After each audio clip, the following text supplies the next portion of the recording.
Hi friends, welcome back to my channel. ఈరోజు వచ్చేసి పల్లీల చట్నీ ఎలా చేసుకోవాలన్నది ఈ వీడియోలో అయితే చూద్దాము. సో ఇది వచ్చేసి ఇడ్లీకి కానీ, దోశలకు కానీ, వడలకు కానీ, ఆల్ టిఫిన్స్లోకి, ఉప్మాలకు కూడా చాలా బాగుంటుంది. ఒకసారి అయితే మీరు కూడా అయితే ట్రై చేయండి. ఇప్పుడు వీడియోలోకి అయితే వెళ్ళిపోదాం పదండి. ముందుగా అయితే నేనైతే పల్లీలు అయితే తీసుకున్నాను. చూడండి, నాకు సరిపడ పల్లీలు అయితే తీసుకున్నాను.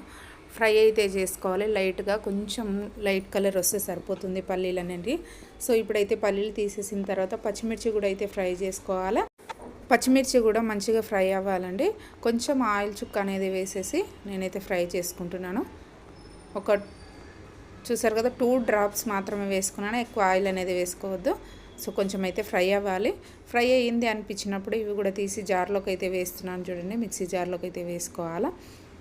దాని తర్వాత వచ్చేసి ఒక వెల్లుల్లిపాయ మొత్తం కూడా వేసినాను.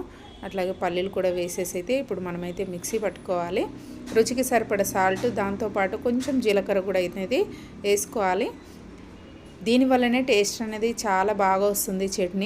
చట్నీలు ఎన్నో రకాలుగా చేస్తారు, కాకపోతే ఈ విధంగా అయితే ట్రై చేయండి, చాలా టేస్ట్ ఉంటుంది. ఇప్పుడు తాలింపు కోసం అయితే కొంచెం ఆయిల్ చుక్క అయితే వేసుకొని, కొంచెమే ఆయిల్ వేసాను. దాంతోపాటు జీలకర్ర, ఆవాలు, పచ్చిశనగపప్పు, ఎండుమిర్చి కూడా వేసుకుని అయితే ఒక 2 మినిట్స్ అయితే ఫ్రై చేసుకోవాలి. ఫ్రై చేసుకున్న తర్వాత మరి కరివేపాకు కూడా వేసుకోవాలండి. అట్లాగే కొంచెం కరివేపాకు కూడా ఫ్రై అవ్వాలి. ఫ్రై అయిన తర్వాత ఇప్పుడైతే మనం ఏదైతే చట్నీ అయితే మిక్సీ పట్టుకున్నామో దాంట్లో అయితే వేసేస్తున్నాను. చూడండి, ఎంతో రుచికరమైతే నా చట్నీ అయితే రెడీ అండి. ఇప్పుడు వేడి అలాగే ఇడ్లీ కూడా చేసి అయితే ఉంచానండి ఆల్రెడీ. వేడి ఇడ్లీలోకి చట్నీ అయితే చాలా సూపర్గా ఉంటుంది. 2 ఇడ్లీలు ఎక్కువనే తినొచ్చు. దోశ తిన్నా ఒక దోశ ఎక్కువనే తినొచ్చు అనమాట. ఆల్ టిఫిన్స్లోకి అన్నిటికీ కూడా ఈ పల్లీల చట్నీ చాలా సూపర్గా ఉంటుంది. సో ఈ వీడియో కనుక మీకు నచ్చినట్లయితే లైక్ చేయండి, షేర్ చేయండి. అలాగే ఫస్ట్ టైం ఎవరైతే చూస్తున్నారో మా ఛానల్ని అయితే సబ్స్క్రైబ్ అయితే చేసుకోండి ఫ్రెండ్స్.